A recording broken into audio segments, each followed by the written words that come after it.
Hello students, welcome again. Now we start with the next chapter and the chapter is amalgamation of companies.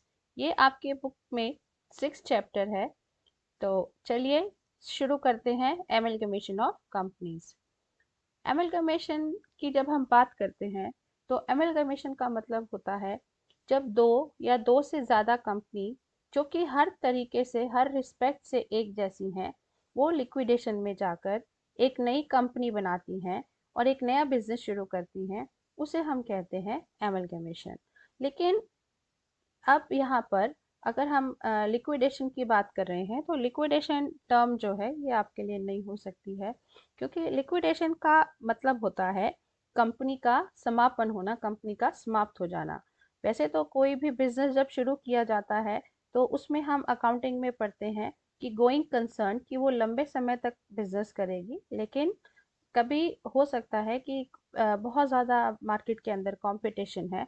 उस competition को ख़त्म करने के लिए दो कंपनीज अगर आपस में ही compete कर रही हैं, जैसे हम पेप्सी और कोका कोला का एग्जांपल लें, तो दोनों ही कंपनीज जो हैं आपस में कंपटीशन करती हैं। अगर एक ने अपने प्रोडक्ट के प्राइस को कम किया तो दूसरे प्रोडक्ट को भी अपने प्राइस को कम करना पड़ता है।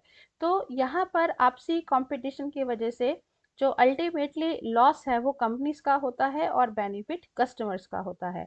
तो कंपनीज क्या करती हैं, अपने लॉस को उसको बचाने के लिए, लॉस को ख़त्म करने के लिए आपस में मिल जाती हैं, एक कंपनी बन जाती हैं और फिर वो मार्केट शेयर उनका इंक्रीज हो जाता है और फिर वो बिजनेस करके ज़्यादा प्रॉफिट अर्न कर सकती हैं। तो यहाँ पर अगर हम लिक्विडेशन की बात करते हैं तो अकाउंट्स के अंदर लिक्विड का मतलब होता है कैश। कंपनी में एसेट्स होती हैं और लाइबिलिटीज़ होती हैं, ये हर एक बिजनेस में होती है। जब हम बैलेंस शीट बनाते हैं तो बैलेंस शीट के अंदर एसेट्स हैं और लाइबिलिटीज़ हैं। तो अगर एसेट्स को और लाइबिलिटीज़ को हम लिक्विड में कन्वर्ट कर दें, मीन्स कि कैश में कन्वर्ट हो जाएं, तो इसका मतलब कि जितना भी एसेट्स को सेल करके कैश आता है उस कैश को यूटिलाइज करते हैं अपनी लाइबिलिटीज़ को पूरा करने के लिए। इसका मतलब कंपनी जो है वो लिक्विड हो गई, उसका लिक्विडेशन हो गया, कैश में जो है उसकी एसेट्स और लायबिलिटीज कन्वर्ट हो गई। तो कंपनीज जब लिक्विडेशन में जाती हैं तो इसका अर्थ है कि उनकी आइडेंटिटी खत्म हो गई, वो अपने आप को समाप्त करके जब एक नई कंपनी का फॉर्मेशन करती हैं, मिलके एक नई कंपनी बनाती हैं, उसे हम कहते हैं एमलगमेशन। लेकिन ये एमलगमेशन करती क्यों है कंपनी जैसे, इसके लिए देखिए आपको बताया है for the purpose of for the purpose of enjoying the economies of scale and to reduce the cutthroat competition। कि economies of scale भी इकोनॉमिक्स में आपने पढ़ा है कि जैसे हमारा स्केल इंक्रीज होता रहता है, जब हम बिजनेस के स्केल को इंक्रीज करते हैं तो हमें इकोनॉमीज मतलब बचत होनी शुरू हो जाती हैं और हम अपने प्रॉफिट को इंक्रीज कर सकते हैं। And to reduce the cut throat competition, जो आपसी कॉम्पिटिशन है, अभी जो मैंने आपको पेप्सी और कोका कोला का एग्जाम्पल बताया, तो उस जो आपसी एक गला काट प्रतियोगिता जिसे आप कह सकते हैं, उस प्रतियोगिता को ख़त्म करने के लिए कंपनीज आपस में मिल जाती हैं और मिलने के बाद एक नई कंपनी बनाती हैं और फिर वो अपना आगे बिजनेस करती हैं। तो two or more than two joint stock companies may combine their undertakings and become one joint stock company। तो एक कंपनी बन गई, इसका मतलब देखिए एग्जाम्पल में बताया है, if a new company C is form to take over A limited and B limited, means एक कंपनी थी बी ए लिमिटेड और एक थी B A limited and B limited, दोनों कंपनीज का लिक्विडेशन हो गया और लिक्विडेशन होने के बाद उन्होंने एक नई कंपनी का फॉर्मेशन किया, that is called the C limited। Clear? So this is the example of amalgamation। Now इसमें हम एक टर्म और यूज करते हैं, वो होता है एब्जॉर्प्शन। एब्जॉर्प्शन का क्या मतलब है?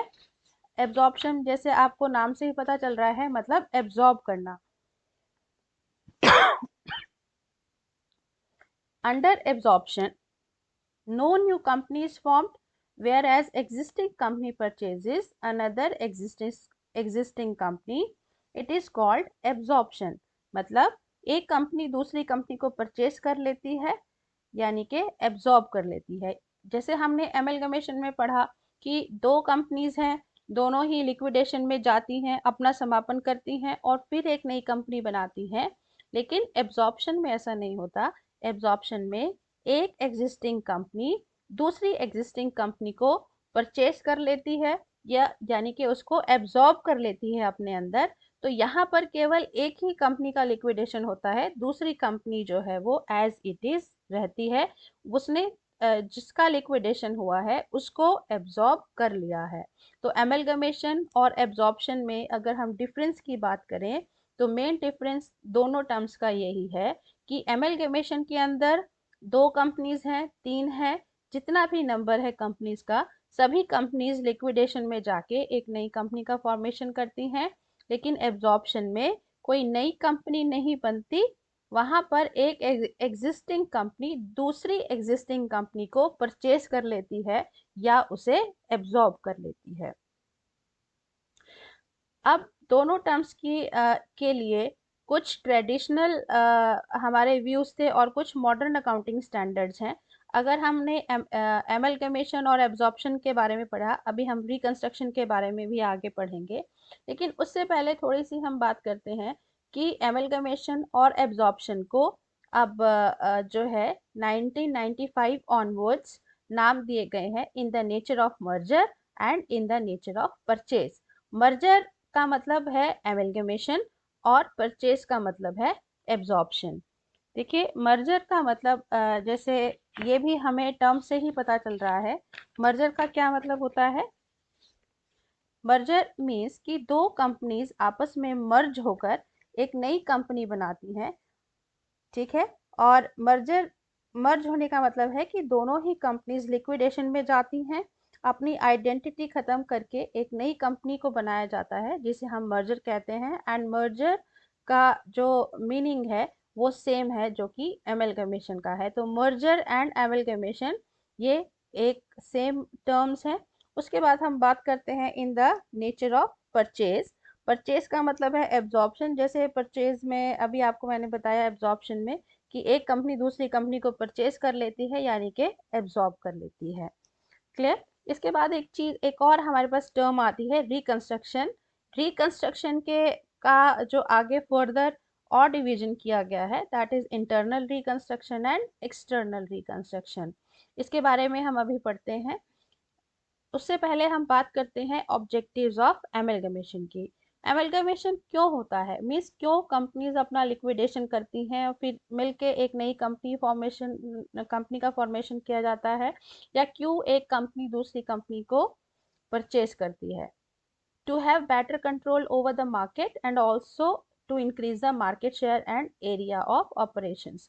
जैसे अभी मैंने आपको बताया कि मार्केट के ऊपर ज़्यादा अच्छे से कंट्रोल करने के लिए, अभी आपको एग्जांपल बताया कि दो कंपनीज आपस में ही कंपटीशन करती हैं, तो उस कंपटीशन में उनका आपस में लॉस है और बेनिफिट उनका नहीं होता।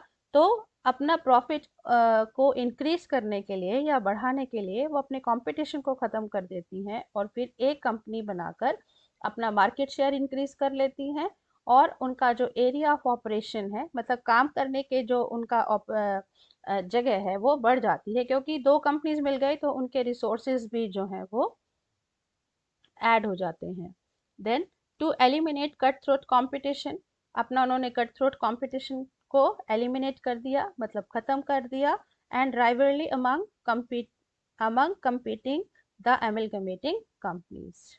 Then to enjoy the economies of large scale production, और लार्ज स्केल प्रोडक्शन की इकोनॉमीज को जो ये एक इकोनॉमिक्स की टर्म है कि जैसे हम लार्ज स्केल पे प्रोडक्शन करते हैं तो हमें ज़्यादा बचत मिलती है, हमारी फिक्स कॉस्ट जो है वो कम होती चली जाती है, तो उसको एंजॉय कर सकते हैं। Then to utilise the services of professional expert, क्योंकि जब रिसोर्सेज दोनों कंपनीज के आपस में मिल जाते हैं तो उनके फाइनेंशियल जो कंडीशन है वो इम्प्रूव हो जाती है, वो ज़्यादा फाइनेंसेस अरेंज कर सकते हैं और ज़्यादा फाइनेंसेस अरेंज करने के कारण वो प्रोफेशनल्स को भी हायर कर सकते हैं, प्रोफेशनल एक्सपर्ट्स को, जो कि एक बेटर उनको सजेशन दे के उनके बिजनेस को डेवलप करने में हेल्प कर सकते हैं। Then to increase the availability of funds for the future investment plans, तो उनके फंड्स भी जो है वो इंक्रीज हो जाएंगे, क्योंकि दो कंपनीज हैं, दो कंपनी के जो फंड्स हैं वो मिलेंगे तो ज़्यादा होगा, इंक्रीज होगा, और वो अपने फ्यूचर इन्वेस्टमेंट प्लान्स को फिर आगे एग्जीक्यूट कर सकते हैं। Then to achieve all other advantages of combination, और कॉम्बिनेशन मतलब दो कंपनीज के मिलने के जो भी एडवांटेज हो सकते हैं वो एमलगमेशन में कंपनीज को मिलते हैं। Now we talk about the reconstruction. अभी आपको बताया था कि एमलगमेशन एक टर्म है एब्जॉर्प्शन। एमलगमेशन में दो कंपनीज अगर हैं तो दो कंपनीज लिक्विडेशन में जाकर एक नई कंपनी का फॉर्मेशन करती हैं। एब्जॉर्प्शन में आपको बताया था कि एक एग्जिस्टिंग कंपनी दूसरी कंपनी को परचेस कर लेती है या उसको एब्जॉर्ब कर लेती है, यानी कि जिसको एब्जॉर्ब किया गया है वो कंपनी लिक्विडेशन में जाती है, उसकी आइडेंटिटी खत्म होती है, लेकिन दूसरी कंपनी एज इट इज चलती रहती है। लेकिन रिकंस्ट्रक्शन जो है वो एक बहुत ही डिफरेंट नेचर है। यहाँ पर ना तो कोई कंपनी लिक्विडेशन में जाती है, ना ही किसी कोई नई कंपनी बनती है, और ना ही कोई कंपनी दूसरी कंपनी को परचेज करती है। रिकंस्ट्रक्शन मींस, जैसे नाम से ही आप इसको टर्म से भी बता सकते हैं, रिकंस्ट्रक्ट करना, दोबारा से अपने आप को बनाना। दोबारा से अपने आप को कैसे बनाते हैं? The objective is not to bring about the combination of company but merely to recognize a company which has suffered huge losses which are to be written off। Company अपने आप को दोबारा से बनाती है, लेकिन क्यों बनाती है दोबारा से? क्योंकि कंपनी के अंदर बहुत सारे लॉसेस हो रहे हैं। वो लॉसेस लगातार कंपनी में चले आ रहे हैं पिछले सालों से, और कंपनी के अंदर अब प्रॉफिट्स नहीं है। तो जब तक कंपनी के अंदर प्रॉफिट नहीं होंगे तो वो अपने पिछले लॉसेस को राइट ऑफ भी नहीं कर पा रही। तो पिछले लॉसेस राइट ऑफ नहीं हो रहे, और अब प्रेजेंटली भी लॉसेस हैं, आने वाले जो टाइम में भी लग रहा है कि कंपनी को लॉस ही होगा। तो अगर ऐसी कंडीशन है कंपनी की, तो कंपनी के पास क्या ऑप्शन है कि वो अपना रिकंस्ट्रक्शन कर सकती है। ठीक है, जब हम रिकंस्ट्रक्शन की बात करते हैं तो हमारे पास रिकंस्ट्रक्शन की दो टाइप्स हैं। एक होता है एक्सटर्नल रिकंस्ट्रक्शन और एक होता है इंटरनल रिकंस्ट्रक्शन। तो एक्सटर्नल रिकंस्ट्रक्शन में क्या है? It is not exactly similar to amalgamation. In external reconstruction existing company is wound up by selling its business to newly formed company which is generally similar named or owned by the same shareholder। यहाँ पर company अपने आप को खत्म करके, अपना liquidation करके फिर खुद ही एक नई कंपनी बन जाती है, जिसे हम कहते हैं एक्सटर्नल रिकंस्ट्रक्शन। यहाँ पर दो कंपनीज आपस में नहीं मिल रही, एक किसी कंपनी ने किसी को परचेज नहीं किया, दो कंपनीज का लिक्विडेशन नहीं हुआ। यहाँ पर एक ही कंपनी है। कौन सी कंपनी? जिसमें बहुत सारे लॉसेज हैं और वो अपने लॉसेस को राइट ऑफ नहीं कर पा रही। तो उसके पास क्या ऑप्शन है? क्या उसके पास एक अपने आप को बचाने का जो है वे आउट है, वो ये है कि वो अपना लिक्विडेशन करे, और लिक्विडेशन करके अब एक नई कंपनी बनाए। तो उस नई कंपनी, वो जनरली जो कंपनी बनती है नई, या तो सिमिलर नेम से होती है या कुछ और भी रख सकते हैं, और उसके शेयर होल्डर्स भी सेम रहते हैं।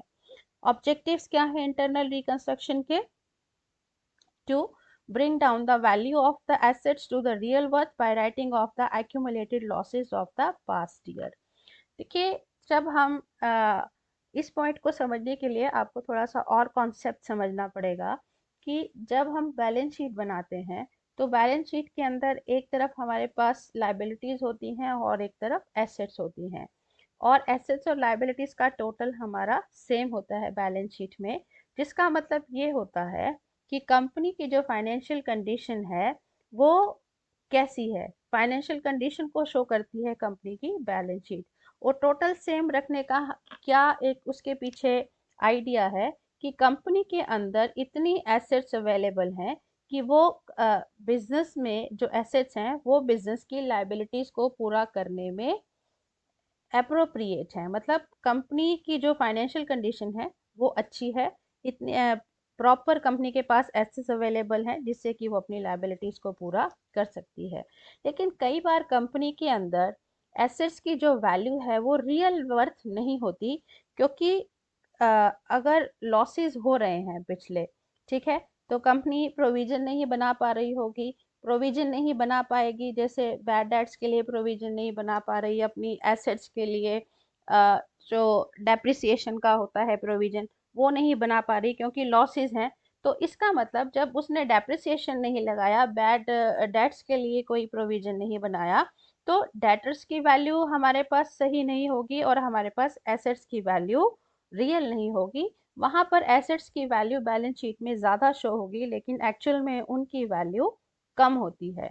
तो उनकी रियल वर्थ पे लाने के लिए कंपनी को अपना एक्सटर्नल रिकंस्ट्रक्शन करना पड़ता है। और इसका क्या कॉन्सिक्वेंस होगा कि एसेट्स अगर रियल वर्थ पे नहीं है, एसेट्स को शो किया हुआ है ज़्यादा वैल्यू पर लेकिन एक्चुअल में उतनी वैल्यू एसेट्स की नहीं है, तो इसका मतलब कंपनी में अपनी लायबिलिटीज को पूरा करने में कैपेबल नहीं है क्योंकि एसेट्स की वैल्यू अपनी रियल वर्थ पर बैलेंस शीट के अंदर शो नहीं की हुई है। तो ये एक बहुत बड़ी प्रॉब्लम है कंपनीज के लिए या किसी बिजनेस के लिए। तो उस प्रॉब्लम को सॉल्व करने के लिए कंपनीज के पास क्या ऑप्शन है कि वो अपना एक्सटर्नल रिकंस्ट्रक्शन कर सकती हैं ताकि वो अपनी एसेट्स की रियल वैल्यू या सही वर्थ को बता सकें।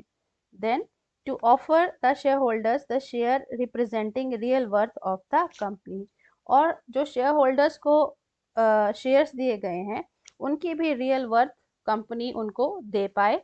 Then to provide the security to the company for the future losses, और कंपनी में जो फ्यूचर लॉसेस हैं उसके लिए कंपनी के जो है वो अपने आप को सिक्योर कर सके, क्योंकि दोबारा कंपनी बनाने से, नई कंपनी का क्रिएशन करने से क्या होगा, कंपनी नए तरीके से शेयर्स को इशू करेगी, नया काम शुरू करेगी, तो वो फ्यूचर लॉसेस को अवॉइड कर सकती है।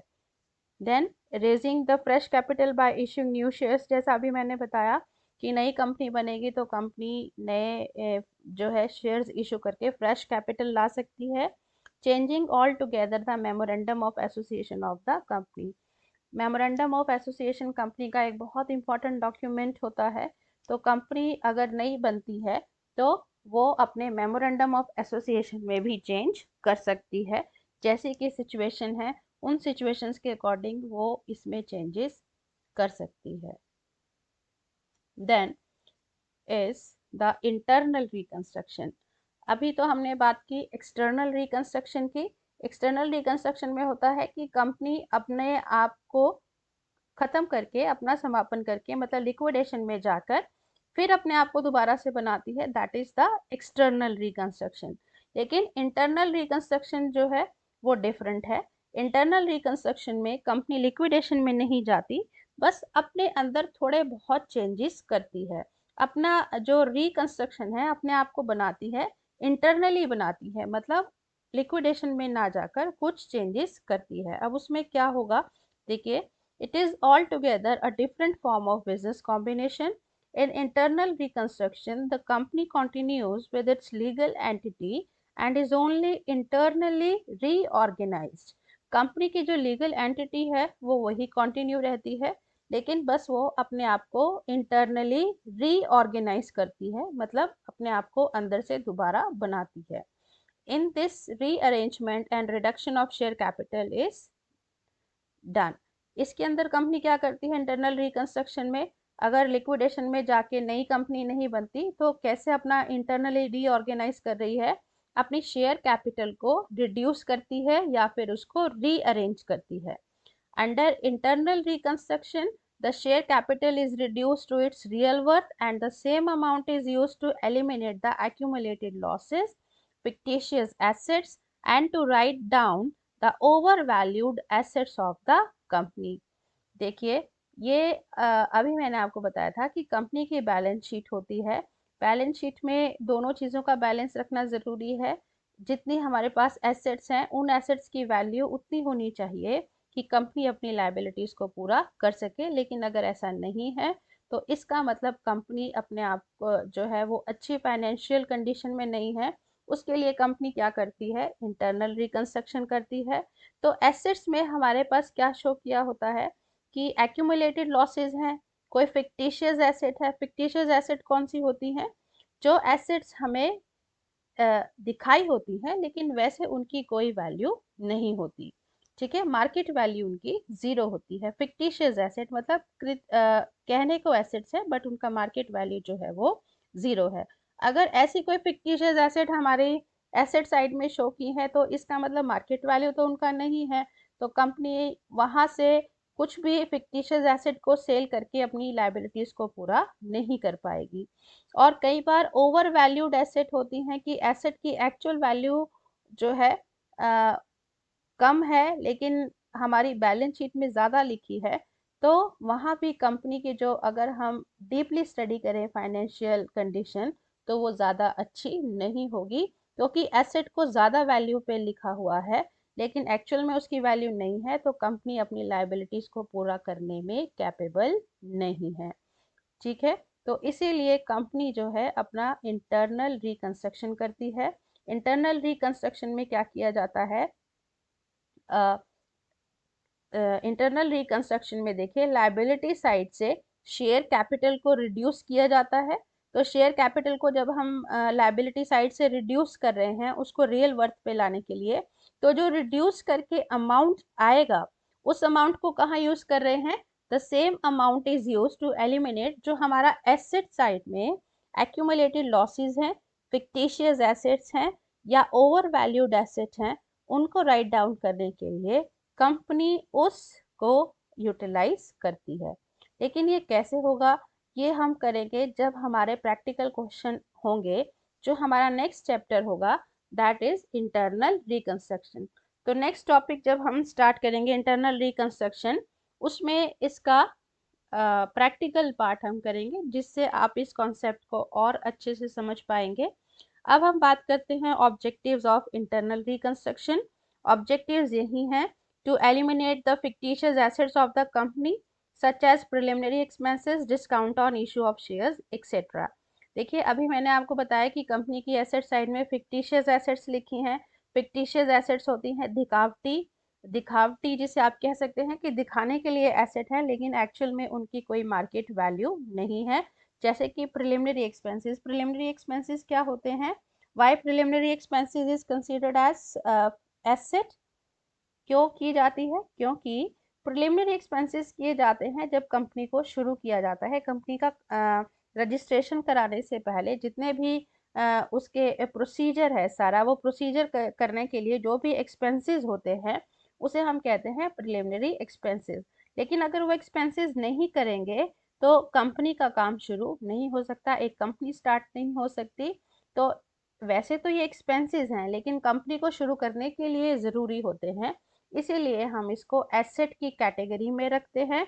क्योंकि एक एसेट की अगर डेफिनेशन की बात करें तो एक एसेट किसे कहते हैं, जो कि हमें इनकम अर्न करने में हेल्प करती है।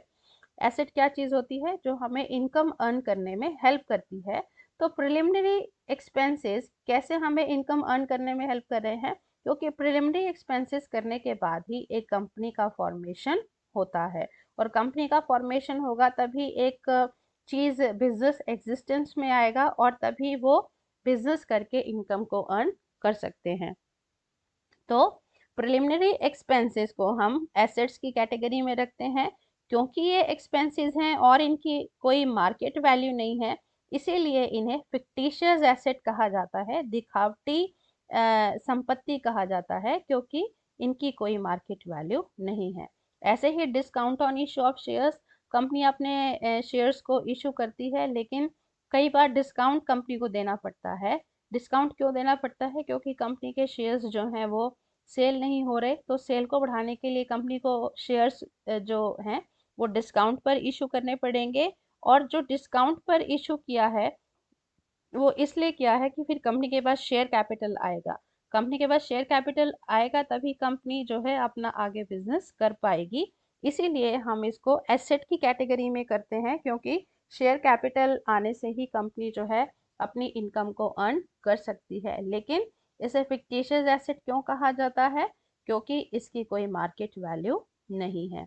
Then to reduce the share capital of the company and to bring it to its real worth, और कंपनी की जो शेयर कैपिटल है उसको रिड्यूस किया करके उसकी रियल वर्थ पे लाया जाता है। कई बार शेयर कैपिटल जो है वो ज़्यादा शो की होती है, लेकिन उसका रियल वर्थ उतना नहीं होता। Then creating confidence among the share holders by providing them fair return on their true investment. और फिर शेयर होल्डर्स को भी काफ़ी कॉन्फिडेंस लेना ज़रूरी है, क्योंकि जब शेयर होल्डर्स में कॉन्फिडेंस क्रिएट नहीं होगा तो कंपनी में वो ट्रस्ट नहीं करेंगे, कंपनी के शेयर्स को सेल करने की कोशिश करेंगे, जिससे कंपनी की इमेज पर, उसकी गुडविल पर जो है वो नेगेटिव इम्पैक्ट आ सकता है। तो शेयर होल्डर्स में कॉन्फिडेंस क्रिएट करने के लिए भी कंपनी को इंटरनल रिकंस्ट्रक्शन करना होता है। Then to present true and fair view of company's financial position, ये इसका इंपॉर्टेंट एस्पेक्ट है इंटरनल रिकंस्ट्रक्शन का, कि कंपनी की एग्जैक्ट फाइनेंशियल पोजीशन कैसी है। फाइनेंशियल पोजीशन हमें कहाँ से पता चलती है? कंपनी की बैलेंस शीट से। कंपनी की बैलेंस शीट में एक तरफ लायबिलिटीज हैं और एक तरफ एसेट्स हैं, लेकिन वही अभी जैसे मैंने आपको पहले भी एक्सप्लेन किया है कि हमारे पास एसेट्स जो हैं वो फिक्टिशियस एसेट्स अगर लिखी हैं, तो इसका मतलब कि कंपनी की फाइनेंशियल पोजीशन जो है वो ज़्यादा अच्छी नहीं है। तो कंपनी की ट्रू एंड फेयर व्यू दिखाने के लिए कि उसकी फाइनेंशियल पोजीशन सही क्या है, उसके लिए कंपनी को इंटरनल रिकंस्ट्रक्शन करना पड़ता है। ठीक है, so that is all about the chapter amalgamation. Amalgamation की थ्योरी में इतना ही है। इसके बाद इंटरनल रिकंस्ट्रक्शन कैसे कंपनी प्रैक्टिकली करती है, उसके लिए हम करेंगे नेक्स्ट चैप्टर। तो नेक्स्ट चैप्टर आपका होगा इंटरनल रिकंस्ट्रक्शन। तब तक थैंक यू सो मच।